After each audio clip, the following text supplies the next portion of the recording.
Number 1. This happened fairly recently. I'm a late 20s male, around 6'4" and about 180 pounds. I'm sometimes too nice to my friends. I tend to do favors for them, even if it's pretty ridiculous, just so long as it's not terribly out of my way. Most of the time, it's help, I'm drunk, I need a ride home. Well, one night, at around 1:30 AM, I get a call. A very drunk friend of mine, Claire, is begging me to come and pick her up and give her a ride home. The bar she's at is closing soon, and she's too drunk to drive. The place isn't too far from my house, about a 10 or a 15-minute drive. But the issue is that she lives about 35 to 45 minutes away on the other side of town. Claire has been extremely nice to me in the past, and I did owe her a solid. So at about 10 to 2, I grab my keys and my concealed carry and leave the house. I get to the bar around 5 minutes after 2, and she's sitting outside on a bench by the doorman. I pull into the parking lot, which is pretty empty since the bar's closed, and I'm assuming that the cars remaining were the workers who had yet to leave. I get out of the car and start walking to Claire, who's kind of slumped over. I was hoping she wasn't passed out drunk, and when I got to her, the doorman asked me if I was her ride, Am I right in John. saying this place was some sort I told of him yes, secret evil showed my Nazi ID science for proof, project? and what he said next was of some concern. He kind of pulls me in and says, "Hey, I was supposed to leave when we closed, but I have a strong feeling your friend's been roofied. She's been on the porch drinking all night, and some guy kept hovering around her. I assumed it was a boyfriend or whatever, but she never turned to talk to the guy. She was either drinking or chatting with other girls around her. Well, anyways, she chugged her last drink, came up to me and told me you were coming to pick her up. Then she asked if she could sit beside me. She told me she felt very dizzy and sick. I told her, sure, hoping she just drank too much, and she passed out right after she sat down. After that, I couldn't see that guy anymore, but I didn't want to take any chances. So, visibly concerned, I thank the guy profusely. He even helps me carry Claire to my car. Midway to carrying her, she's kind of coming to, like someone just waking up after surgery. That really groggy, not knowing where you are, talking all kinds of nonsense type deal. I don't remember exactly what she was talking about, but I'm sure if I wasn't on high alert about her possibly being drugged, it would have been some funny shit. So we get her buckled in, and I thank the guy again, and he just says he hopes she gets home safe. So now, hoping my friend is only stupid drunk and not drugged, I start driving to her house. The whole time, I'm trying to keep an eye on her and one eye on the road. She's now snoring asleep, which puts me at ease. But about halfway to her house, my fuel light comes on. Cursing the fuel economy of a sports car, I pull into the next gas station. It's one of those small gas stations that doesn't have 24-hour store. I'm on extra high alert while I start to pump my gas. The gas station's about a block away from the freeway, and right at the corner of the intersection. The street itself is pretty dark, with lonely lampposts shining very pitiful lights at large intervals. I get that really dead feeling, like this place is just abandoned. To give an idea of positioning, because this is important, the gas station is at the corner of the intersection. The storefront would be facing south, and we were right in front of it where the pumps were. The east would be where the air pumps for tires and parking spaces were, and the north would be a diesel fuel pump right behind the store, accessible from the street behind the gas station. I drive a Corvette, so the filler is on the rear end of the car, and I'm leaning against the rear looking around. I hear this weird metallic scraping sound. I turn and see this guy, about 20 feet away from me, come around the corner, dragging a long metal pipe on the ground. I immediately sense that I'm in a possibly dangerous situation now. And the guy looks almost possessed, for laying down but he's suppressive not looking fire. at me. Rather, he's trying to look into my car. I'm on the defensive, but I hope I can get him to leave. So I call out, "Hey, everything alright?" Without looking at me, he answers back, "You took my girlfriend from me. I'm here to take her back." Now he turns to look at me, and he's got blood in his eyes. Before he begins to take a step though, I start yelling, hoping it'll get him to back off. Like I said, I'm over 6 foot, and not exactly skinny. I'm not exactly bulky either, but I do have a really deep voice.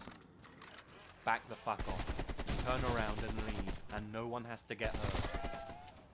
He takes a step towards me, clearly unimpressed. This So, might level the playing almost field. automatically, I pull my handgun from the inside waistband holster and draw a bead on him. Back the fuck off. You don't have to die. Pretty sure my voice cracked because, A, I'm scared shitless. No amount of self-defense classes and time at the range prepares you emotionally for this kind of situation. B, even though I carry, I'm really against violence, and killing someone is not something I want to do. And C, did I mention I'm fucking scared? Anyway, in a panic, the fucker throws the pipe at me. It whizzes by, thankfully not towards my car, but to my right, and I dive behind my car for cover. I have no idea if he has a gun himself or what, but I was gonna put some kind of cover Dead enemy between me and him. KIA. Knock your black eye. By the time I kneel up and aim over the rear of my car, he's booked it. I hear a car door slam and tires screech, and he launches off the curb on the east side of the lot and is tearing down the road, swaying all over the place. In my own panicked hurry, I pull the pump out of the car, screw the cap on, and tear out of there myself. Unlike anything we've ever seen before. Claire, however, is still passed out in my car. And now I'm afraid, because I'm convinced she's been drugged, and we were followed by that guy. Me, being more concerned about her earlier and keeping my eyes on the road, I mustn't have noticed being followed. The whole way back to our house, I'm wary of any car that's behind me. I'm also driving very aggressively, Reed speeding like a jackass. And when I get to Claire's neighborhood, I circle a separate block that's not hers 4 times to make sure no one's followed me. When I was satisfied I wasn't being followed anymore, I pulled up to her house and tried to shake her awake. Doing that groggy, waking up stuff from before, but now she's able to get up. I'm able to walk her to the door, and I get her keys from her bag. Thank God, I think. I was worried I was going to have to call an ambulance if she didn't wake up. I managed to walk her inside, and at this point, she's kind of coming around, asking me what's going on, where she is, etc. I'd tell her she's home and get her to lie down. She's completely lost looking, and her eyes start to well up. She clings to me and starts sobbing. She's still very out of it, but I'm guessing she realizes something bad was going on and attempted on her. I was able to get her to go to sleep. I write a note for her, which pretty much said, "Hey, I'll be in the next room. We're going to the hospital tomorrow morning to get you checked out." Fast forward to the morning. She's sick as a dog, and after she expelled some demons from her stomach, I drove her to the hospital where she got tested and treated. They did a urine test and found traces of Rahipna. In the days after, we went back to the bar and let them know what happened. I gave as good a description of the guy as I could. Claire decided against filing a police report, and I respectfully went with her wishes.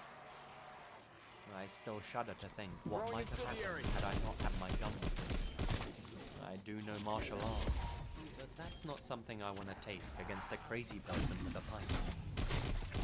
Claire still doesn't remember much from the night, except calling me and wanting to sit next to the doorman.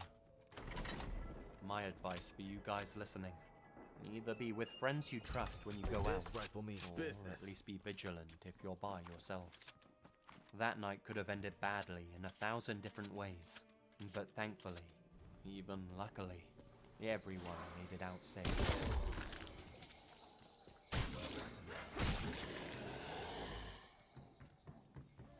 Number 2. I've always had really intense, vivid dreams ever since I was a kid. At least once every week, I wake up and remember pretty much everything I dreamt during the night. The scenarios in the dreams vary, but there's a few recurring. Some pleasant, some unpleasant. But one thing that links a lot of them together is this one character who frequently appears. I have no idea who he is, but I can picture his face in my head as if he were my own brother. He's always been the same age as me. When I was a kid, so was he, and now that I'm 28, he's a grown man in my dreams too. It's unmistakably the same guy every time. Tan skin, shaggy, unkempt hair, piercing eyes. I read somewhere online that your mind can't make up new faces by itself while you're asleep. You have to have actually seen the person in the flesh at some point, maybe just passed them in the street. Weeks ago, I was out of state at a gas station. While I'm inside, waiting to pay, some guy busts in with a gun in his hand, screaming at the clerk to open up the register and threatening to blow our fucking heads off. I'm backing away with my hands in full view, terrified out of my mind. The clerk is shakily pulling the cash out for the guy. The robber glances at my face and does a double take. Now, staring. The colour almost seems to drain away from his face. I knew what was going through his head. It was the same thing that was going through mine. Recognition and confusion. This was unmistakably him. That guy I'd been dreaming about for years. My partner in crime from my dreams. He brings the gun up and aims it at me. And in that moment, I knew I was fucking finished. I just knew it. He holds the gun there, then brings it back down to his side. The same shocked expression stuck on his face. He takes what's on the side already and doesn't bother demanding any more. He just quick steps out of there. I have no idea what that was all about, though I've been racking my brain since the incident. How the hell did we both know each other? Did the two of us meet in our past lives? Will we meet again? Is this just some freaky coincidence and I'm reading too much into it? I literally have no idea. I'm just thankful I hadn't been dreaming about the face of my future killer for all those years. The guy was caught on the station's CCTV. They're still out looking for him.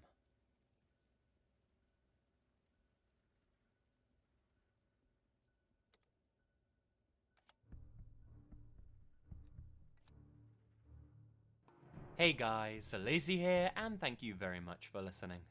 I hope you enjoyed the video, and if you did, be sure to smash that like button or I'll smash you. I'm just about to head off on a trip to Lisbon, but I'll be back in a few days, and hopefully have a new video in a week or so. Until then guys, you all stay spooky. And remember, the best things happen in the dark.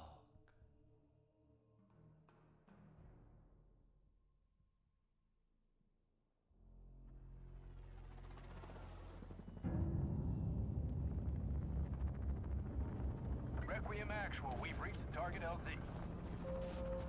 This is where it started, strike team. Let's get some answers. Number 1.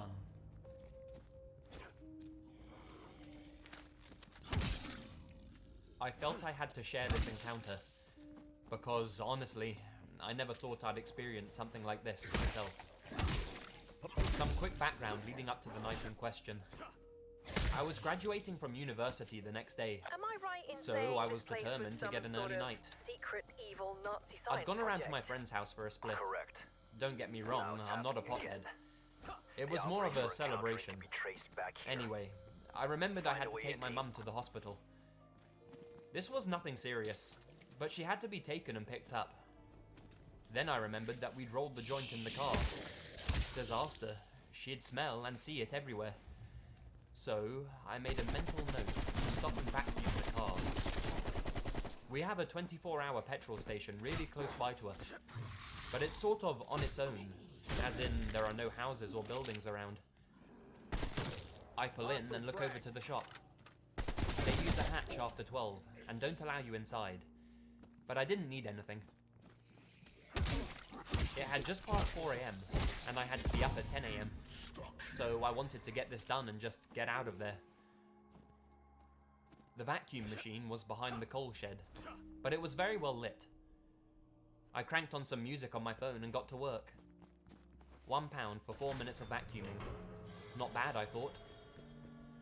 No one else was in the parking lot, except one white van, but the guy inside was yelling wildly into his phone. Not loudly, just making a lot of gestures. Honestly, I felt for him. Probably some guy who had been driving all night. But hey, I cracked on with the work I had at hand. Then I looked over again, and I caught his eye. He looked away, and I laughed. Love at first sight, I thought to myself. I was in an amazing mood. Then it started to get weird. The summer sun was already starting to rise, and the streetlights went out, including those illuminating the petrol station. It wasn't dark, but it was noticeably creepier, and I was keen to really get a move on. I stared over at the van, and I saw the man watching me again, still talking on his phone. But then something happened that really freaked me out. I saw someone lean forward from the other seat and peek around the guy, then immediately slam themselves back against the seat. That's when I realized the guy on the phone was in the passenger seat and wasn't driving.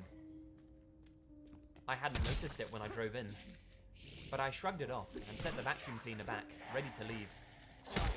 I threw all my stuff back into my car and went to unlock the door when a voice said, "Excuse me." I swear I nearly shat myself there and then. My heart was absolutely pounding. But I recognized the voice. The petrol station was a Spar, the same chain of stores I work in. And the guy who'd spoken was my old supervisor. He'd moved to the 24-hour station not long ago. He began to shout at me for using the vacuum so late at night.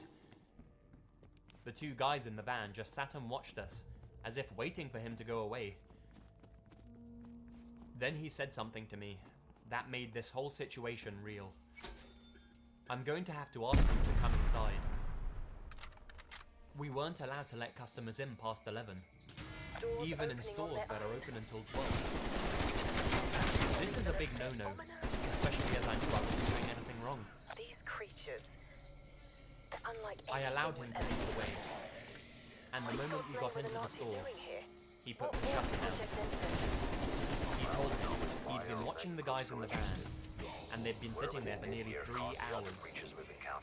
Little did I know, my old supervisor saw someone get out of the back of the van and, as he described it, put some masking tape across a few digits of their number, effectively creating a new one.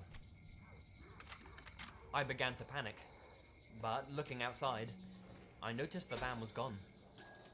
After checking the CCTV, it was shown to take sped away the minute that I walked into the store. We called the police, and they examined all the footage immediately, what little there was of it. They took the tape and thanked us for bringing it to their attention. At one point on the CCTV, the guy who got out of the back of the van turned to get back in it, and it looked like he had a knife in his hand. I realized that I sound dramatic, but I cannot help but imagine what would have happened if my old supervisor hadn't been looking out for me. Handgun equipped. I'm never vacuuming at 4 AM anymore. That's for sure.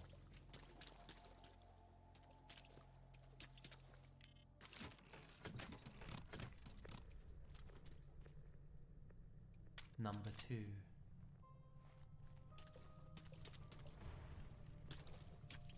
A little background on me.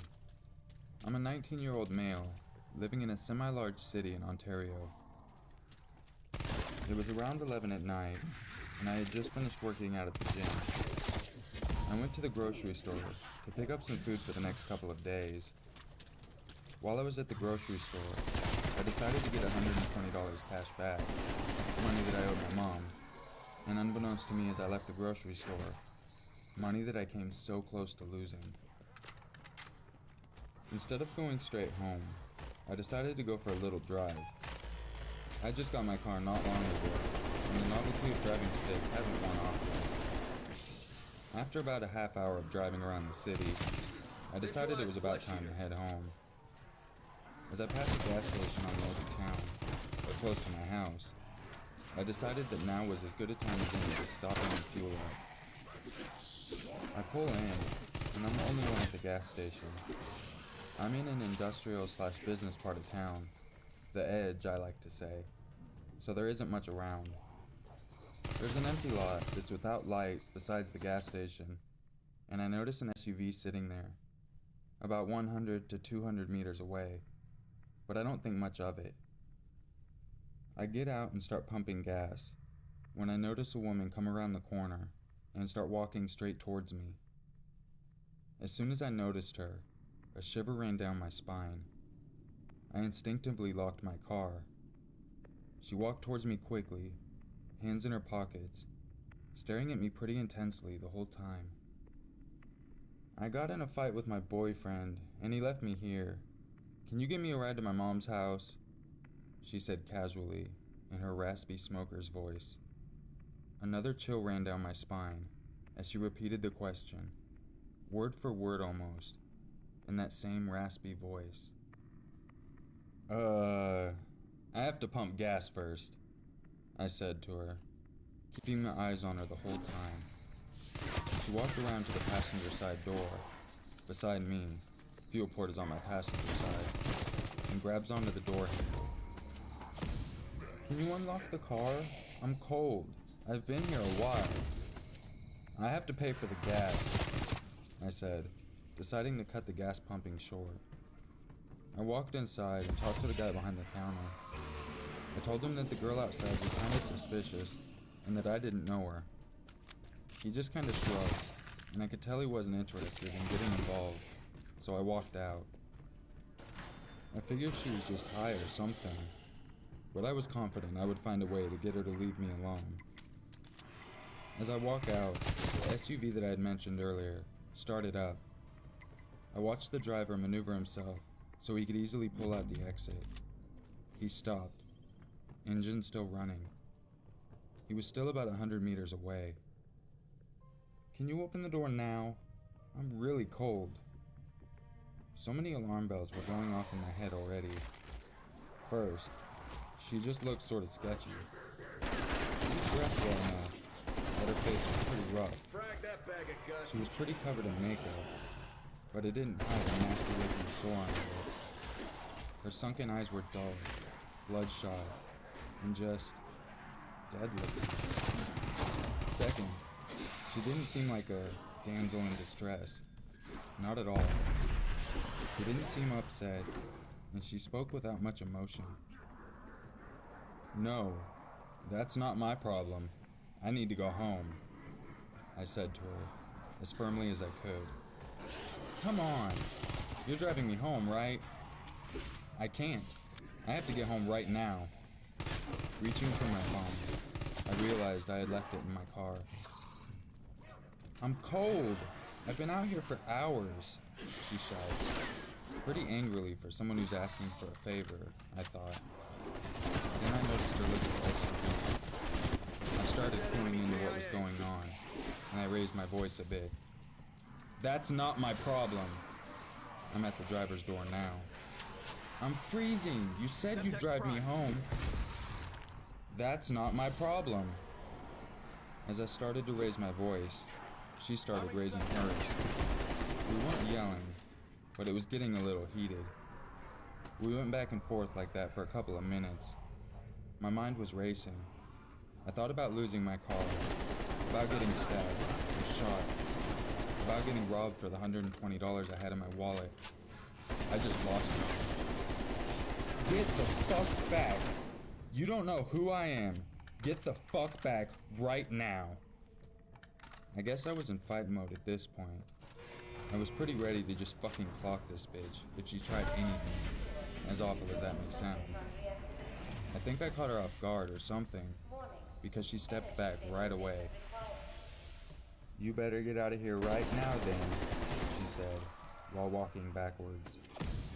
I instantly felt my balls tingle sadly and climb up inside of me after she said that. I was out of fight mode, and into fucking flight mode. I watched her until she got a decent distance away, noticing that she was walking sort of towards the SUV. I didn't watch for much longer. I hopped in my car and peeled the fuck out of there. I turned into a random subdivision, making sure I wasn't followed. I called the cops, and they said they'd send the car, but there wasn't much they could do, because there was no real crime committed, but that I did the right thing, and she was most likely bait for some kind of robbery. I drove home as quick as I could after that. I'm a bit obsessed with the details of what happened. That's what got me so disturbed. The emotionless way she spoke, the creepy way she looked, that SUV. Fuck. I'm surprised I didn't just burst into fucking tears there. I mean, I've been jumped before, but this just seems so crazy and predatory. The last thing she said to me has absolutely haunted me. "You better get out of here right now then." Laying it all out like that, so suddenly giving up the damsel in distress act, that has to be the worst part of this for me.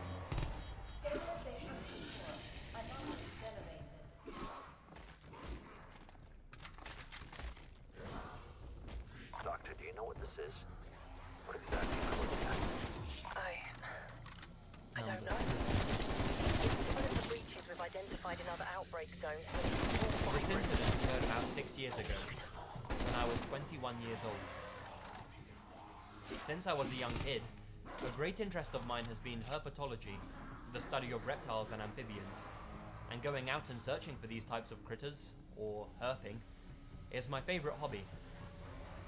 South Louisiana, where I live, is a great place for herping, and a really good place to find my favorite animals, snakes. On the day of the incident, I was preparing to search for snakes on a road that ran through a swamp near Lake Pontchartrain. By slowly driving down the road and catching snakes that were crossing it. It was late afternoon, and I had stopped at a gas station to fill my truck up before heading out to the herping spot. This particular gas station had a reputation for violent robberies and other unsavory activities, but they also have the cheapest gas prices in town, and it was still light out, so I wasn't too worried. I was pumping gas and daydreaming when an old late model sedan that looked like it had seen better days pulled up beside me. In the car were 4 thuggish young men staring at me. The driver, a very big individual in his late 20s or early 30s, kept looking at me menacingly out of his window. I instantly got very nervous, as I had no idea what they wanted. After a few seconds, the driver said, "Hey little boy, I got damn morphine." I realized that they were trying to sell me drugs. I replied, "Nah man."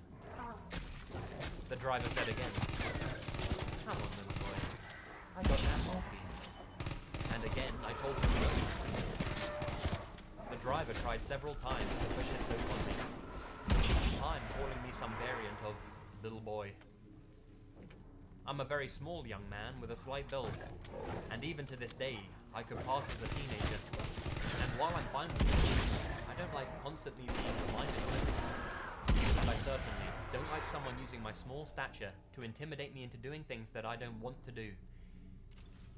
I finally got fed up and yelled at the driver, "No, I don't want any fucking morphine.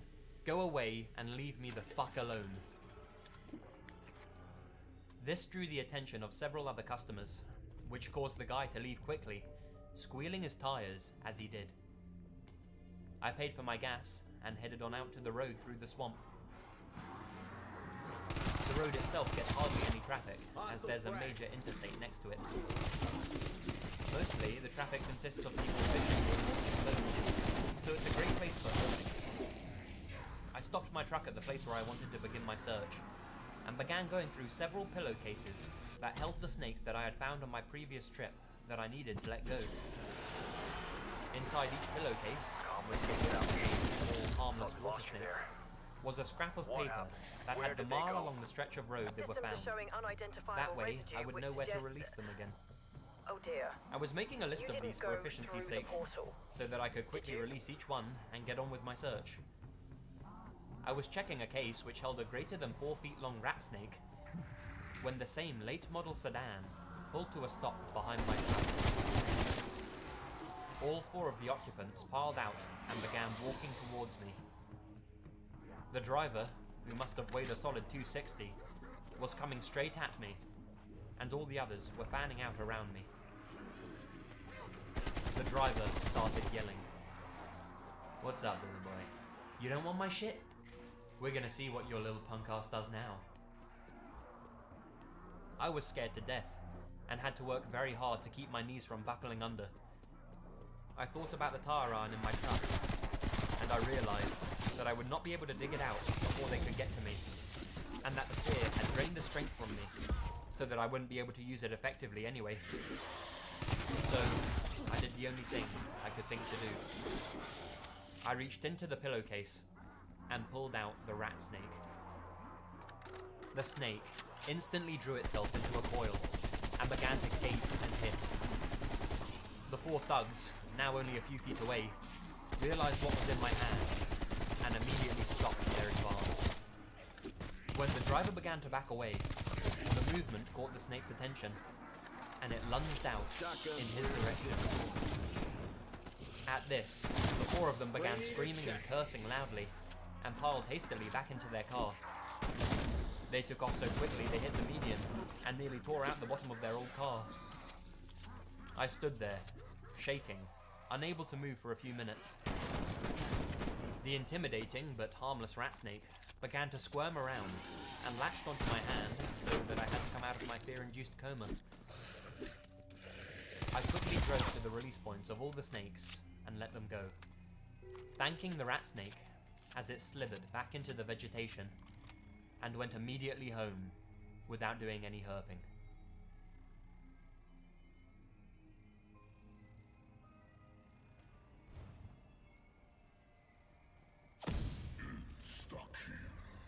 Number 4.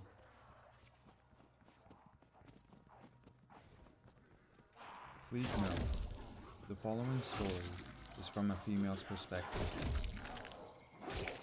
A little over a year ago, I worked at a gas station. It was one of those 24/7 ones with a mini-mart in it. Its motto was literally, "We never close." And I worked the evening shift, between midday and midnight. Now I saw and dealt with a lot of fucked up things in that store, which just led me to roll my eyes when people were doing or saying something creepy, wrong, or aggressive. Hell, if I had $1 for every time I was threatened with death, I could retire. One night I was out in the store restocking shelves when one of the creepy regulars came in and started talking to me. He was a full druggy bogan. Bogan means redneck in Australian. Think people of Walmart style. He would have been in his 50s, or the drugs had taken their toll, and he was tweaking while hitting on me. By this point in working in that festering hellhole, I just learned to deal with it. Don't ignore them. They get angry. Don't act interested. They get clingy. And sure as hell, do not agree to anything. I got a window for Chopper He was Expo, saying some strike fucked team. up Take shit. it if we need to regroup. Something about what he wanted to do with me. I zoned in and out of what he was saying. It wasn't uncommon for him to ramble about perverted acts and other gross things. I tell him I have to get behind the counter because my coworker needs me to make coffee for a customer. We were trained to use an actual coffee machine, none of this coffee pot stuff. He was a bit irritated, but said that he would talk to me later, and then left the shop. After making coffee, I had to restock the drinks, but the day team hadn't emptied the trolley of boxes, so I, albeit begrudgingly, took out the boxes to the big bin. This bin is located around the side of the store, where there are no cameras, and the people inside cannot see out to it. That used to make me nervous, but I had been there longer than some of the people who would come through, and was used to the environment. As I was throwing the boxes in the bin, the tweaking guy from before comes up to me and grabs my arm. I tried to play it off like he was goofing around by laughing and saying something like, "Hey Fred, I know that you like me, but you can't get all touchy-feely on me. Bring us home. The husband will get mad." Sounds like I wasn't trying much, Chopper inbound. We got a but with limited people like window here. him, Get a move on. it was best to remain friendly. The last time someone was more firm with him, they got knocked out by his right hook, and I was the lucky girl who got to witness it and call the cops. So the tweaker tightens his grip to a painful point and says in an angry voice, "I told you I was gonna have my way with you." Raptor 1 at the LZ. By this Soviets time, have ID'd our I have position. stopped We gotta smiling move. and am now scared. He shoves me against the bin and goes to unbuckle his belt when glass smashed. One of my favorite customers was across the road at the pub and had seen him go straight for me, and knowing his reputation, enemy KIA. wanted to make sure that nothing bad was happening. And when he saw what was happening, he smashed his bottle of beer over his head.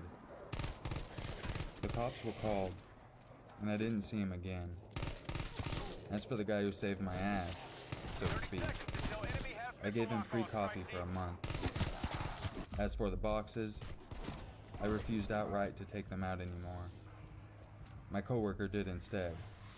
He traded me for cleaning the restrooms. 15 seconds. We gotta go.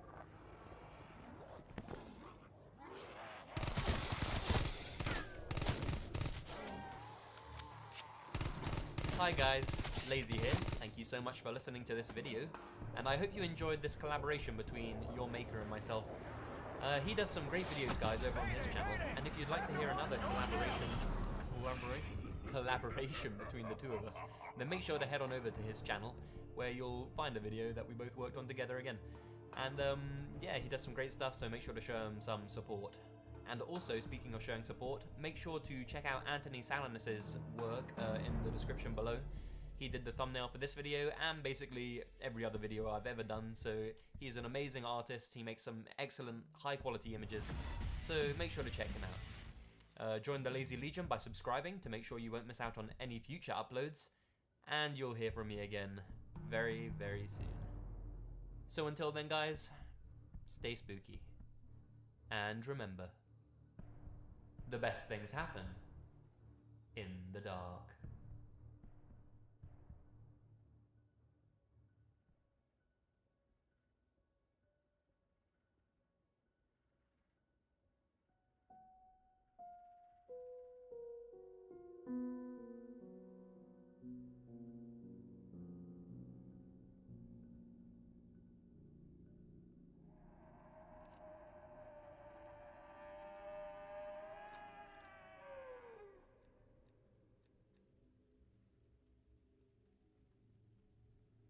Number 1.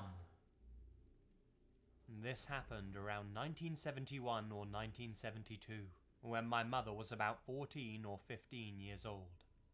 The incident occurred in a heavily wooded area near Montevallo, Alabama. My mother is the oldest of 5 children. She has 3 sisters and a brother who's the baby of the family. One weekend in the cooler months of the fall, my grandfather decided to take the whole family out for target practice with a rifle. That included my grandmother, my mother, and all of the aunts and uncles. My mother grew up quite poor, and they didn't always live in the best of neighborhoods, so my grandfather wanted to teach the kids how to defend themselves with a rifle if need be. Like I said, it was later in the fall, so the trees were bare, and there were lots of leaves on the ground. The wooded area was just off a dirt road, so this was a fairly rural area they were in. Since it was so far off the beaten path, my grandfather became startled when he heard the roar of a car engine so deep in the woods. My mother remembers the car as being a blue Ford Galaxy, something a little like this. Hard point. Despite the fact that my grandfather had a gun, he totally freaked out and told my grandma and the kids to hide under a pile of leaves in the woods. Secured. He hid We're with in them. the lead. The man in the driver's seat got out, lost the hard dragged a woman's body out of the car, and just dumped her there in the woods and drove away. After my grandfather was sure that the man had left, everyone came out of hiding, and the woman who had been dragged out of the car sat up and stared them straight in the face. She was wearing a wig and a pair of eyeglasses. My mother and her whole family were relieved to see that she was still alive. My grandfather asked the woman if she needed help, but she said no, and that she'd be fine. Hard point locked She down. didn't appear to be injured, and obviously didn't want help. She hadn't put up a fight with the man when she was dragged out of the car, so she must have known the guy. Either way, my grandfather cut the shooting lesson short, and decided to rush the kids home, just to be on the safe side. Hostiles have captured the hard On the trail back to the dirt road where my grandfather had parked the car, they passed the man in the blue Ford Galaxy, driving out of the woods. My mum looked over and noticed that he had a huge machete laying across the front seat beside him. My grandfather made sure that the man could see he was carrying a rifle, but everyone was careful not to give away what they had just seen. The man struck up small talk with my grandfather, asking him about what they were doing out in the woods. My grandfather explained that he had just taken the whole family out for target practice. The man told him to have a nice day and continued driving. The next day, my grandfather went back out to the same spot in the woods. There wasn't a body there. However, he did find the woman's wig, her purse, some Kleenex, and a pair of glasses. point identified. He collected the items and took them home. My mother became hysterical when he walked in the door carrying that stuff. She started screaming, "He killed that lady." My grandfather ended up taking the items to the police station. It turns out that that area of the woods was known for having shallow graves and being a dumping site for bodies. Early the next morning, as soon as my grandmother arrived at work, she called my mum just before the kids left for school. She told them not to take the bus that day, and that she would come home and pick them up, and that she would be home soon. On her way to work, she noticed the same Ford Galaxy, waiting at the kids' bus stop. My mother never heard anything else about it after that. Number 2. This happened at Christmas a couple of years ago, when I was spending the holidays with my parents and my little brother, as well as my cousins, aunts and uncles.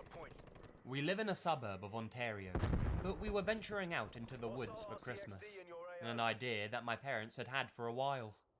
They always loved the idea of being out in a hunting cabin during Christmas with the family. I'm 22 years old, but at the time, I was newly 18, and my little brother, Tom, was 11. We're really close, and we do everything together. We also had a dog, a German Shepherd named Trigger. He came along for the ride. He's a real softie, but can be really overprotective, especially with my brother. We left from our house on Christmas Eve at about 2 p.m. and climbed into our dad's truck, which was filled with all of our stuff and presents for the extended family. Tom and I were really excited, winding each other up, and my parents were having friendly conversation as we moved along the road. We arrived at the village close to where the cabins were, and caught up with my dad's sister, along with her husband and 3 kids. They didn't converse for long, but Billy was unsure of where to go from the village to get to the cabins, so my dad helped out by writing down the directions. Trophy system activated. We soon got back on our way, and arrived at the cabins at around 4 p.m. Throwing stun. There was a cluster of them, sort of spaced out around the woods. Each family had their own cabin, and there was one where everyone could meet up, which had a pool table, a swimming pool, all sorts. It was kind of the place we could all just chill together and enjoy each other's company. The weather was already really cold when we arrived, and the snow was falling all around us. My dad started a fire while my mum prepared dinner. The Christmas decorations were already up, and we played a few board games as the night got darker. My dad, Tom and I decided before coming on this trip that at some point we'd go hunting, so we planned to go the next day. I'd been a few times with my dad, but this was Tom's first time. He was only there to watch though, as he was too young to shoot. It reached around 10 PM, and my brother and I were getting a bit tired, so we decided to head to bed. My dad kept his rifles in a bag, which he kept under the bed I was sleeping on. He'd usually keep it locked up in a box, but thought there was no point since we were going hunting in the morning anyway. Tom and I were sharing a room at the end of the cabin, facing a flowing river. The view was beautiful. Tom and I fell asleep, with our dog, Trigger, lying at the bottom of Tom's bed. It was about 3 AM when I awoke to the sound of Trigger growling. I didn't find this particularly unusual, because my dad suffers from insomnia, so sometimes when he can't sleep, he sits in our sitting room at home and watches some TV. Like I said, Trigger is extremely overprotective, and growls at any noise he hears. But that's when I noticed there was no light coming from under our door. My dad never just sits in the dark. I whispered to Trigger, telling him to be quiet as Tom slept, but his growling soon turned to barking, which woke Tom up. He asked me what was going on, but I said Trigger must have heard some deer or something outside. After all, we were in the middle of the woods. Suddenly, our bedroom door swung open, and the light switch was turned on. My eyes stung as they tried to focus on whoever was standing in our door. It was our dad. "Were you two laughing just now?" he asked, as I turned to look at Tom. I replied, "No," as he moved over towards our curtain, pulling it back as he looked out into the pitch-black wilderness. "What are you looking at?" Our dad closed the curtains again. "Nothing. Just go back to sleep." I was kind of creeped out that my dad didn't say anything about what he was doing, but he turned our light off and we tried to fall back asleep again. Of course, I couldn't. I was wide awake the rest of the night, flinching at pretty much every noise. It was about 4:30 AM when I finally drifted off, but it must have been only moments later that I heard strange, crunching noises outside our window. I was sure this wasn't an animal. It sounded like footsteps. I had this overwhelming feeling of fear, and I pulled the covers up over my face, sweat beginning to pour over my forehead. I then heard a faint tapping on our window, which lasted a good few minutes. I was so petrified I couldn't move. Trigger was awake by this point, and I saw his face turn towards the window, his ears pointed and listening intently. The tapping started again, but louder this time, causing Trigger to bare his teeth. A deep, husky voice whispered, "I know you're in there, big guy. Why don't you come out here and play with me?" Initially, I was filled with rage. I thought that it was bound to be one of our cousins playing a trick, so I leaned forward and peeked out a gap in our curtain, ready to give them hell for scaring the shit out of us. But standing there wasn't any of our cousins.